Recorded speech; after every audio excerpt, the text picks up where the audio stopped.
बहू के भरोसे इतना बड़ा घर कैसे छोड़कर जाऊं। सुनो जी, मेरी सहेली की बेटी की शादी है। हम सबको बुलाया है। आरती जी ने खुशी से बताया। तो आरती जी के पति राकेश जी ने कहा, हाँ तो हम सब चलेंगे ना। वह भी तो हमारे जतिन की शादी में सब परिवार आए थे और बहू सोनू को मुंह दिखाई देकर गए थे, तो हम सब भी चलेंगे। राकेश जी ने खुश होकर कहा, लेकिन सोनू को तो 8वां महीना चल रहा है, हम सब कैसे जा सकते हैं। जतिन का यहाँ रुकना जरूरी है। पर जतिन तो दिन भर ऑफिस चला जाएगा, फिर बहू अकेली कैसे रहेगी। कोई ऊंच नीच हो गई तो किसी विश्वास वाले को घर पर छोड़कर जाना होगा। राकेश जी ने चिंतित होते हुए कहा, हाँ तो हम सोनू की छोटी बहन को बुला लेते हैं, अपनी बहन के साथ में रह लेगी। ये सुनकर आरती जी भड़क गई। ये क्या, पूरा घर बहू और उसकी बहन के हवाले थोड़ी छोड़कर जाएंगे। बहू पर तो भरोसा नहीं कर सकते, फिर उसकी बहन पर कैसे कर सकते हैं। घर पर उसका तो कोई अधिकार भी नहीं है। अभी 1.5 साल पहले तो शादी होकर आई थी, उम्र हो गई फिर भी कैसे बातें करते हो। तो फिर बहू को उसके मायके छोड़ देते हैं, लेकिन ये भी नहीं कर सकते क्योंकि 8वें महीने बाद गर्भवती स्त्री घर से बाहर नहीं निकलती है, वह मायके भी नहीं जा सकती। आरती जी को कुछ समझ में नहीं आ रहा था। फिर उसने सोचा, एक काम करते हैं, हम तन्नू को उसके ससुराल से बुला लेते हैं, वह अपनी भाभी के साथ रह जाएगी।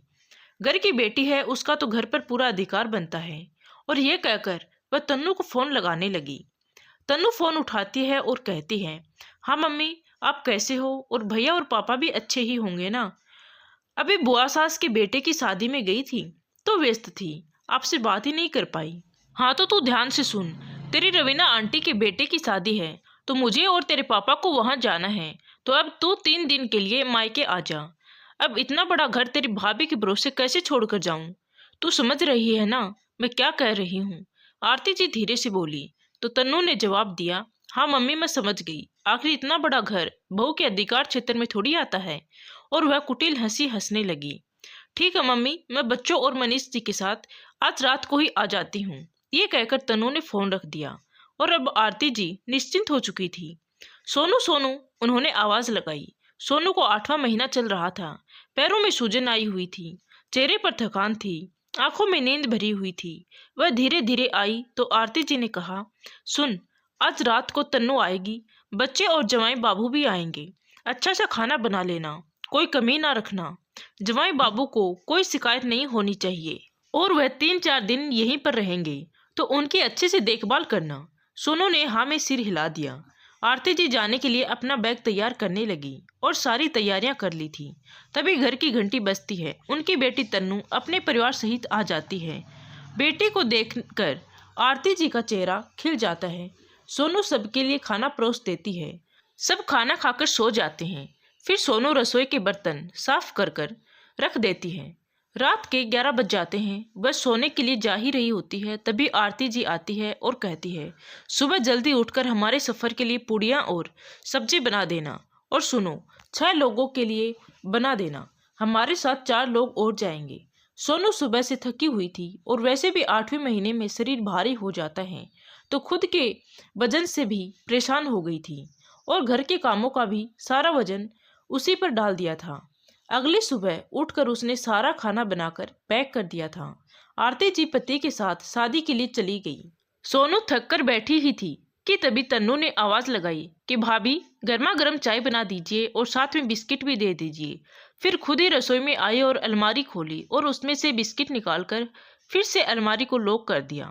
सोनू देखती ही रह गई कि किस तरह से उसकी सास घर का सारा अधिकार अपनी बेटी को सौंप कर गई है। वह कड़वे घूंट पीकर रह गई। चाय बनाकर जैसे ही सोनू ने फ्रिज खोलना चाहा तो देखा वो भी लॉक था। वह समझ गई थी कि यह सब उसकी सास का ही किया धरा है। तभी तन्नू आती है और कहती है, भाभी, फ्रिज में से क्या चाहिए आपको, मैं वो निकाल कर दे देती हूँ। जतिन भी हरकतें देखकर हैरान रह जाता है, पर घर में तन्नू और जीजा जी दोनों हैं तो इसलिए वह भी चुप हो गया। सोनू खाने की तैयारी करने लग जाती है।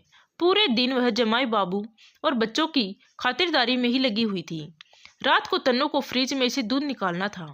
वह फिर से फ्रिज खोलती है, लेकिन फ्रिज बंद रहता है। वह तन्नू से चाबी मांगती है, पर तन्नू चाबी ना देकर फ्रिज में से दूध निकालकर दे देती है। सोनू इस हरकत के बारे में जतिन को बताती है और कहती है, घर के प्रति बहू के सिर्फ कर्तव्य ही होते हैं क्या, कोई अधिकार नहीं होते? मैंने ससुराल के प्रति अपना हर फर्ज निभाया है और मम्मी जी ने मुझे आज भी पराया ही समझ रखा है। सुना था कर्तव्य निभाओ तो अधिकार मिल जाते हैं, पर यहाँ तो सारे अधिकार शादीशुदा बेटी को मिले हुए हैं। फिर मैं इस घर में क्या कर रही हूँ? वैसे ही मुझे 8वां महीना लगा हुआ है। दीदी को सब परिवार यहाँ बुलाने की क्या जरूरत थी? क्या 2-3 दिन मैं आपके साथ अकेली अपनी मर्जी से नहीं रह सकती थी? तन्नू दीदी मुझ पर निगरानी रखती है, मैं कितना घी तेल इस्तेमाल करती हूँ, कितने बादाम भिगोती हूँ, फोन पर किससे बातें करती हूँ, कितने घंटे काम करती हूँ और कितने घंटे आराम करती हूँ। जतिन को भी ये बात बुरी लग रही थी। सोनू 2 दिन और संभाल लो, अभी दीदी के सामने कोई बात करने से फायदा नहीं होगा, क्योंकि दीदी 2 की 4 बातें बना देगी। मम्मी को आने दो, फिर बात करते हैं। सोनू हामी भर देती है। अगली सुबह रविवार था तो वह देर तक सोती रही। तन्नू सुबह जोर जोर से दरवाजा पीटती रही। सोनू उठो, बच्चों के दूध का और इनकी चाय का समय हो गया है, तुम अभी तक उठी नहीं हो। सोनू हड़बड़ाकर उठती है और दरवाजा खोलती है। तन्नू का चेहरा गुस्से में लाल हो जाता है तो सोनू चुपचाप रसोई में चली जाती है और अपना काम करने लग जाती है। 3 दिन निकल जाते हैं। आरती जी शादी से लौट कर आ जाती है। तन्नू आते ही अपनी माँ के कान भरने लग जाती है। यह सब सुनकर आरती जी का पारा चढ़ जाता है। वह सोनू से कहती है, सोनू यह क्या, तूने ननद का जरा भी मान नहीं रखा, देर तक सोती रही और घर भी नहीं संभाला। आखिर किस अधिकार से तू इस घर में रह रही है? मेरी बेटी और जवाई का सम्मान नहीं कर सकी तो तुझे भी इस घर में रहने का कोई अधिकार नहीं है। सोनू चुपचाप खड़ी थी। तभी जतिन आता है और वो बोलता है कि मम्मी, सोनू के साथ मुझे भी इस घर में रहने का अधिकार नहीं है। मैं भी अपनी पत्नी के अधिकारों की रक्षा नहीं कर पाया। ये सुनते ही आरती जी हंसने लगी। भला पत्नी के भी क्या अधिकार होते हैं? ये बहू है और इसे इस घर में मेरी मर्जी से रहना होगा। एक बहू अपने ससुराल वालों के प्रति बस अपने कर्तव्य निभाए, उसकी यही जिम्मेदारी होती है। तभी जतिन ने कहा, क्यों माँ, बहू के सिर्फ कर्तव्य होते हैं, अधिकार क्यों नहीं? आप जिस खुशी से बहू को घर में लाई थी, आपने वो खुशियां तो इसको दी ही नहीं। आप आज भी तन्नू दीदी के इशारों पर चल रही हैं। सोनू से अपने ही घर में परायों जैसा व्यवहार क्यों किया जाता है? उसे हर काम के लिए दीदी से पूछना होता है।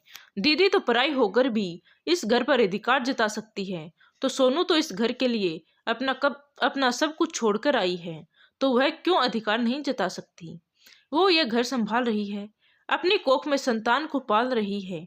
एक बहू का अधिकार सिर्फ रसोई में खाना बनाना ही है क्या?